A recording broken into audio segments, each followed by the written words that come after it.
All right, so just like on the place cot or on his bed, we should be doing drills in the crate too, because in theory, this is also a place, it's a place with boundaries, it's a place where he can be safe, where he's supposed to chill out, where he's supposed to rest and stay, right? And I know he sleeps in it, and I know he's comfortable in it. I mean, he lays down and passes out as soon as I put him in the crate every time. But we want to do the same kind of work in the crate and at thresholds, and I want to show you more about thresholds. So what we're doing is impulse control. We're teaching him that just because a door is opened doesn't mean that he can barge through it. And this kind of goes along with the concept of recall, because it's all part of that impulse control and structure. So we want to make sure that he knows, like I said, that if the crate door opens, or if the car door opens, or if the front door opens, that doesn't mean he's allowed to just run free. We need to make sure we're putting those boundaries in there, and that builds in a lot of the relationship that you guys have, because that's you standing up to be the pack leader, right? He's becoming the follower, and so he learns to respect your rules and follow your rules. So we're going to do crate drills in here as well. I've got high value meat roll, which is this high protein dog food that we use as treats.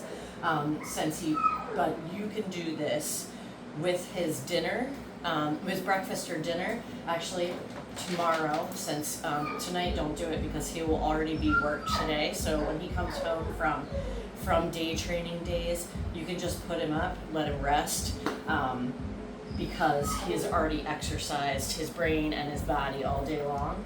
But tomorrow, just like yesterday, you're gonna do drills. And like I said, just short drills. He might be able to go a little longer just because this is a really high value treat.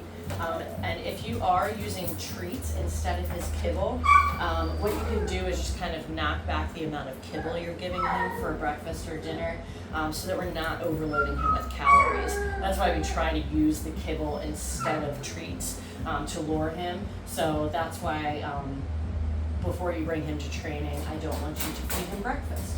So we're going to see how this goes. We should be putting the equipment on in the crate before he ever gets out.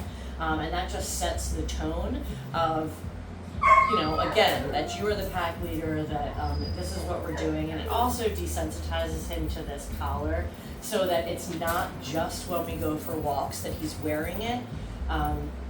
He should be wearing it around the house without the leash on it, unless he's in the crate all day, inside, outside. He should have this on.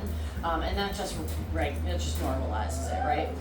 And then around the house, you should have this leash or a short leash attached to his regular collar so that he's wearing it around the house. And again, that's just a tool, because it's a tool, right, of communication. And it's a tool for you to be able to steer him and guide him and give him direction. So he should be wearing a leash. If you do have like a really short one, actually I have one I can give you, just so he's not like dragging it around the floor and picking up all kinds of stuff and getting caught on stuff. But use just a really short leash on his regular collar, like I said, but he's still wearing the prong when he's inside or outside or all day long, right? So this is pretty simple. I've got my high value treats. So I'm just gonna put him in the sitting position, in the lying position. Good. Then he's probably not gonna stay, right, because we haven't done the drills. But I am gonna put the equipment on him in the crate, which makes it a lot easier, and he's not squirming around all over the place, right? So he's already got the equipment on him, right? So then, I'm not gonna let him come out of the crate unless I release him, right? So he's gonna go down in that lying position. I'm gonna stand up. Oh. Sorry, I'm not gonna say no yet. Right?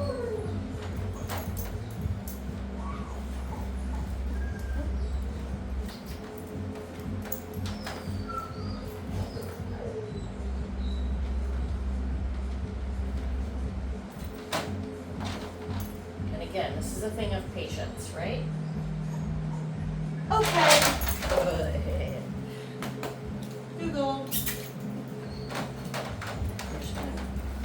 him right back in. Just, again, hold the food underneath your thumb. This one's kind of like a paste, so it's easy to like squish so he can't get it. And then you just kind of push his nose so he goes into the seated position while he's licking it, right? It drops them. And then into that lying position again. Slowly go up to make sure that he's staying. Once you get, nope, I keep saying no, you don't have to do that.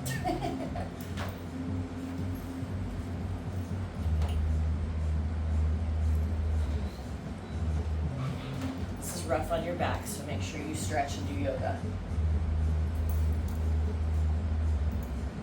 Okay. Good. So you can see he obviously already has an emotional connection to that release word of okay, because I've used it so often. And that's the whole thing, repetition, right? He knows it because he's heard it tons of times. So that's how we teach them, right? That's how we teach them English. Push the nose, pull them down.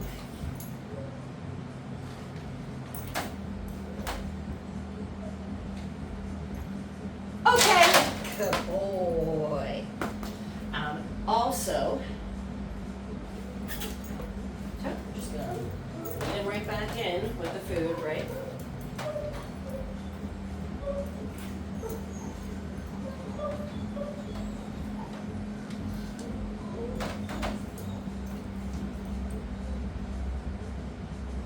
Okay.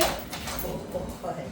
Also, so after you say that word okay, motion is your friend, right? Dogs are attracted to motion. They want to go towards motion. That's why they chase things. That's why they go after cars. So you're going to use that to your advantage to help to lead him and guide him. So once you get him into that lying position, and I'll show you this on the cot as well, because I don't think I specified this yesterday.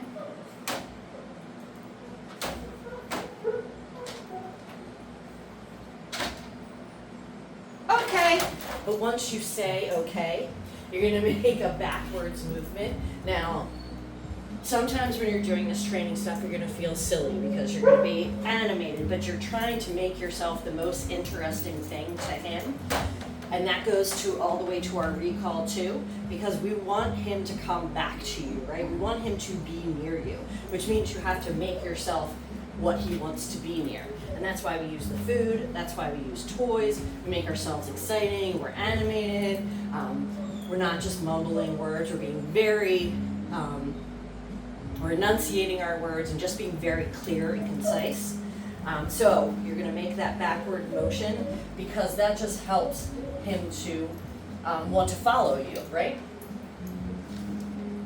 So we say the word first, we make the backward motion, and then we reward him. Okay.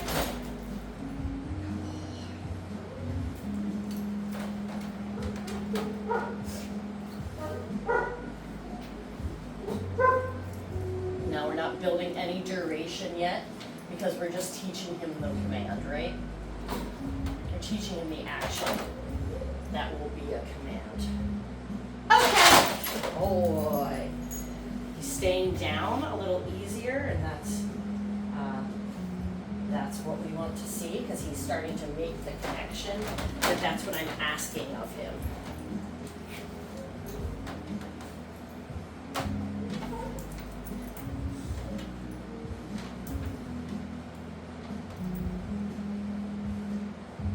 Okay.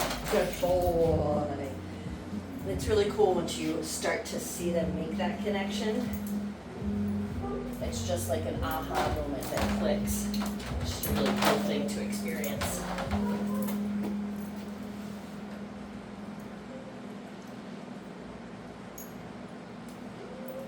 me drop some again.